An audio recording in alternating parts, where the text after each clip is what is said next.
On s'en va en Espagne. On s'en va à Gérone, destination internationale, légendaire pour tout ce qui est le cyclisme. Je suis accompagné de mes deux frères, Léo Pilote et Valentin Rouillé. Léo étant un homme qui étudie en médecine et Valentin, un pâtissier légendaire. Donc l'idée, c'est vraiment pédaler un maximum, se nourrir un maximum parce que veut pas, il va falloir qu'on trouve une manière de soutenir l'effort gigantesque qu'on va faire à chaque jour. Ça va venir de belles recettes équilibrés, on va les appeler comme ça. Comme vous pouvez voir, on change de décor un peu. Ma blonde et moi, on vient d'acheter un condo. Donc, je suis très hâte de vous faire découvrir l'espace. La nouvelle cuisine est juste là. Vous allez voir, on va cuisiner, là, ça va être le fun, des belles recettes. J'ai beaucoup plus d'espace qu'avant aussi, donc très excitant. On le sait tous, le métier de chef, c'est difficile sur le corps, sur le mental. Et pour moi, c'est super important de rester en santé physique, ce qui apporte la santé mentale aussi. Donc, c'est important de prendre des moments comme celui-ci, prendre des vacances, de sortir, de faire du sport, d'aller en nature, de reconnecter avec soi-même. Donc le contenu d'aujourd'hui peut être légèrement surprenant, mais en même temps, je suis sûr que vous allez l'adorer. On découvre un nouveau pays ensemble, on va voir du plein air, on va cuisiner, puis on va faire du vélo. Qui aime pas faire du vélo? Tout le monde aime faire du vélo.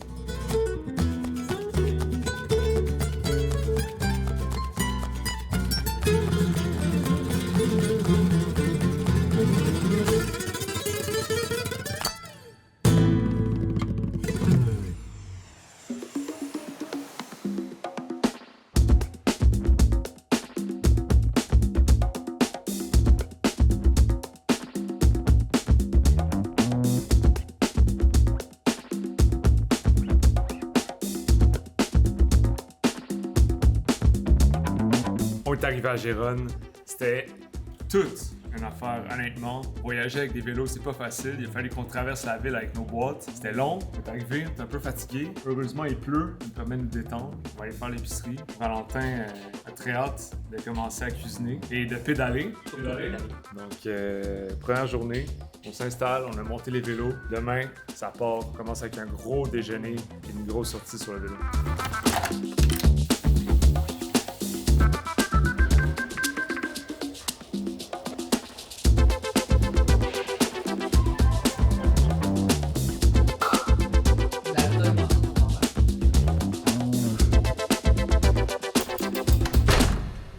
Comment est-ce qu'on se sent? Top shape. Top shape? Top shape. Valush. Les routes ici, c'est extraordinaire. On s'entend là? C'est le paradis du cyclisme, pas pour rien. C'est de toute beauté.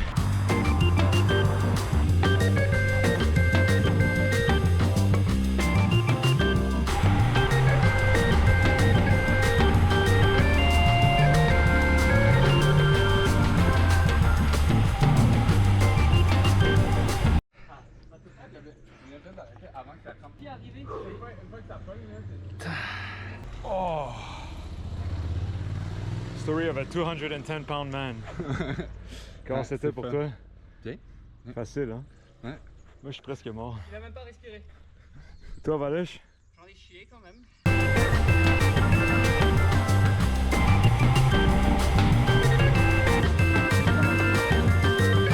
Jour 3.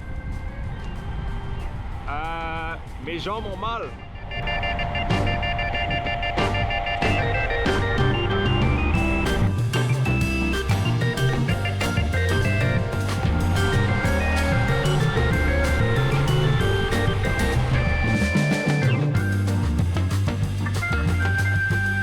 Faut que je prenne un moment pour remercier le club. Ils ont fourni des maillots pour le voyage. Moi, personnellement, je vais devenir un ambassadeur pour la marque. Les deux, on se rejoint tellement. Ensemble, j'ai l'impression qu'on va pouvoir créer des choses extraordinaires, ouvrir des portes où est-ce qu'elles sont fermées.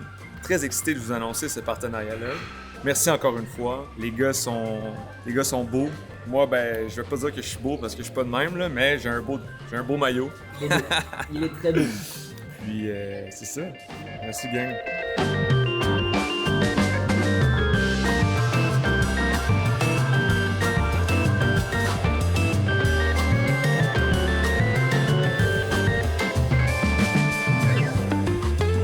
Valush, t'as vraiment l'air d'un Français. Parlons de France, tu vas me cuisiner une belle recette, un classique. Une recette qui d'ailleurs, j'ai l'impression que tu donnes pas à tous et à toutes, mais aujourd'hui tu la rends publique.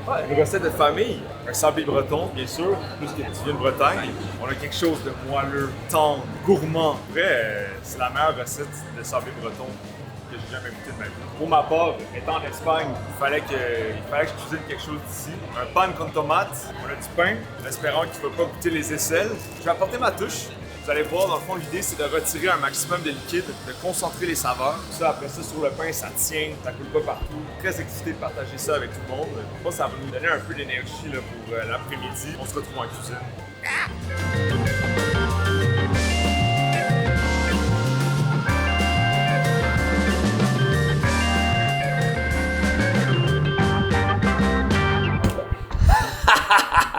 En Espagne, c'est bon, on part. J'avais envie de cuisiner quelque chose de typique, un tapas qu'on peut probablement retrouver un peu partout. Ouais, absolument. Le pan con tomate. C'est ça. On va prendre la recette de base, puis je vais ajouter une petite touche personnelle, parce que la cuisine, c'est ça, c'est prendre des recettes, s'approprier certaines techniques. Mettre sa touche. On est de retour du marché, on est allé découvrir ce beau marché-là, c'était vraiment cool, hein? Belle place. Beau produit, là. On sent l'Europe, on sent la qualité des aliments. On s'est pris des belles tomates, des cœurs de bœuf. On sent qu'elles sont tombées de la vigne il y a quelques heures. On a un oignon rouge, de l'ail, un peu de persil pour une persillade et un beau pain. On va commencer par cuisiner la tomate. L'idée, c'est de récupérer la chair à l'extérieur de la tomate et l'intérieur, qui est très liquide, on va la cuire avec un peu d'oignon, un peu d'ail. Donc, un côté un peu sauce tomate, puis un côté tomate fraîche. Pour moi, le meilleur des deux mondes à tomate. Donc, la première étape, ça va être de faire suer l'oignon et l'ail.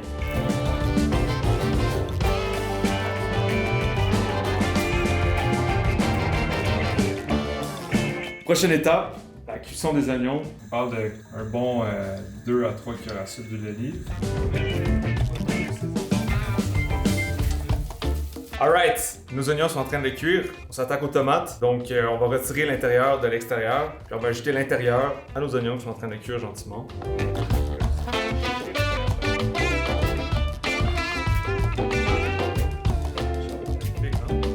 Un truc que je dis toujours aux apprentis en cuisine, c'est vraiment de faire une étape à la fois. Comme ça, on se mêle pas, puis ça fait en sorte qu'on reste organisé. Donc, dans le cas de cette tomate présentement, je m'occupe de vraiment simplement juste retirer l'extérieur. Par la suite, je vais venir nettoyer les cœurs pour les ajouter à notre suage d'oignon et d'ail. Travailler de manière méthodique comme ça fait juste en sorte qu'on se concentre sur une étape, boum, on l'a fini, après ça on passe à la prochaine, puis ultimement on gagne du temps aussi en cuisine. Donc là on va s'attaquer au cœur, c'est simple, on veut juste hacher tout ça pour accélérer la cuisson. Donc ce qu'on veut faire, c'est que là, présentement, le chaudron est très liquide. On va monter la température du feu un peu, puis on va faire réduire les liquides. Donc vraiment concentrer les saveurs. Prochaine étape, on va couper en cubes nos morceaux de tomates. Bon dia. C'est le pan con tomate. Notre compoté est prêt. Ça peut pas être plus une pâte que ça. Tout est bien réduit, les saveurs sont concentrées. Donc on veut que nos tomates soient froides une fois qu'on l'incorpore au morceau. Je vais débarrasser. Donc je vais l'aplatir, simplement parce qu'on veut que ça refroidisse rapidement. On voit qu'il y a quand même beaucoup d'huile d'olive ici, c'est parfait. L'huile s'est infusée avec l'ail, l'oignon, la tomate, donc on a quelque chose de ultra savoureux. Et voilà, donc ça on peut envoyer ça dans le frigo à l'instant même. Je vais me permettre d'ajouter un peu de persil à notre recette, juste parce que j'adore ce côté frais du persil, puis le côté herbacé, ça va juste balancer la belle tartinade.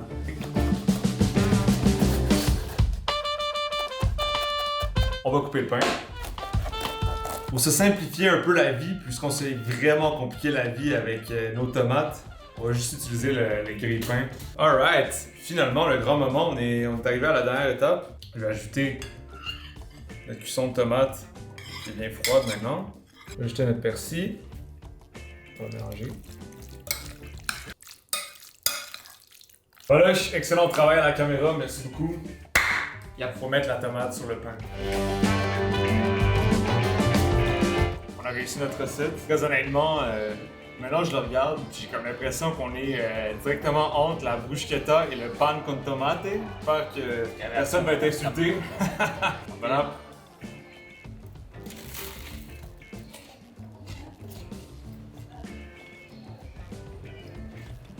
pense que je pourrais en manger 10. Bon, fait que délicieuse recette, Valoche. J'en boufferai 3, 4, 5, 6, 7, 8. Je pense qu'il en reste, fait que c'est la bonne nouvelle. On va se faire une autre recette. Le sablé breton. On retourne en cuisine. C'est parti. Sortez vos cahiers de notes, parce que celle-là, on veut pas la laisser glisser entre nos doigts. Valoche, on commence par quoi?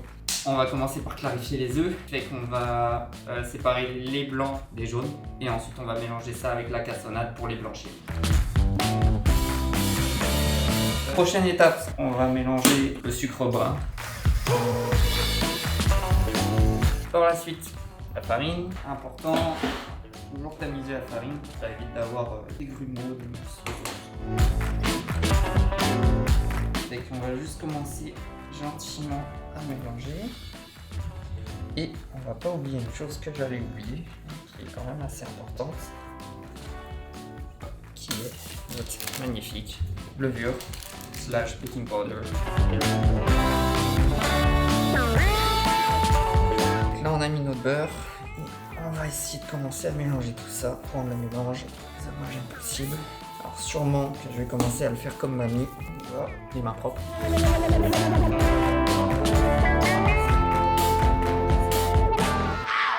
Fait que là on a notre mélange. Tu vas-tu mettre au travail, comme dans l'ancien temps? Dans l'ancien temps, comme à l'époque. Tu vas chemiser le moule. Chemisé, fantastique. Cette étape-là va juste empêcher que ça colle, si je me trompe pas. Ouais, et ça permettra de peut-être le démouler un peu plus facilement. On vient tapoter sans utiliser les mains, c'est important quand même, hein, de ne pas utiliser les mains pour aller taper. On peut juste laisser la gravité faire son effet. Oui, deux. Je vais venir chercher toutes les barres comme ça. Je te laisse travailler encore, tu vas mettre l'appareil À l'intérieur du moule. Ouais.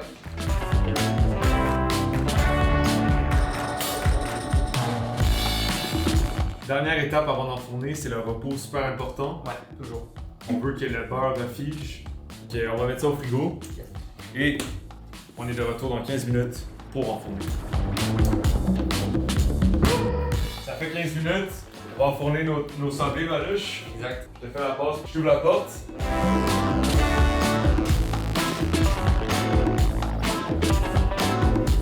Fait que pendant ce temps-là, on va se faire un petit compoté de fraises. Des belles fraises d'Espagne.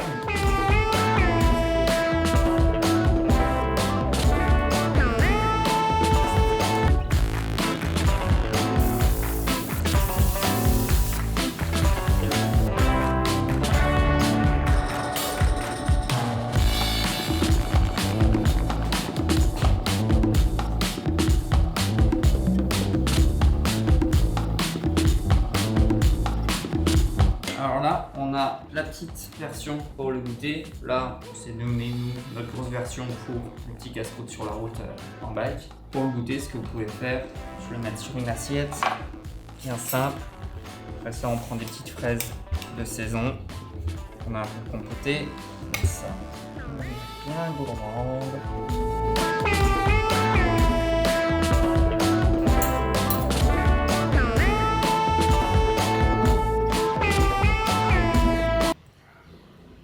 Yo, C'est malade, bro. Trop délice.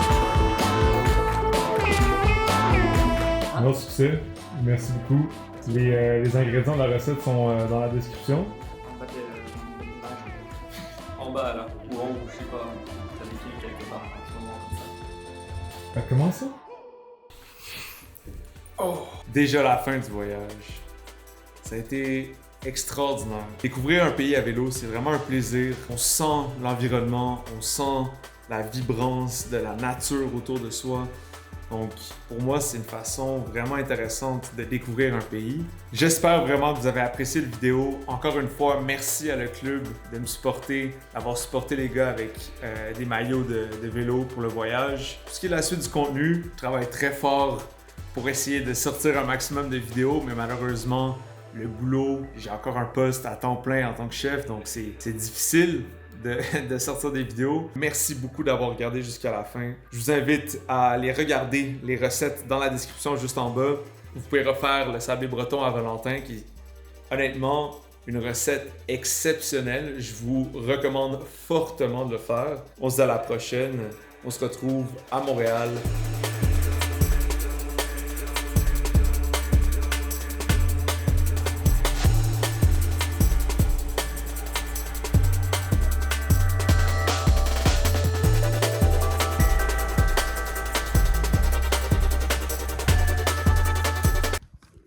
Là, il pleut. Là, il fait beau. On va grimper 1160 Ouais. mètres De dénivelé. sous la pluie. L'affaire qui arrive, c'est quand tu voyages, puis que tu prends ton vélo, Ouais. pluie ou pas, sors dehors.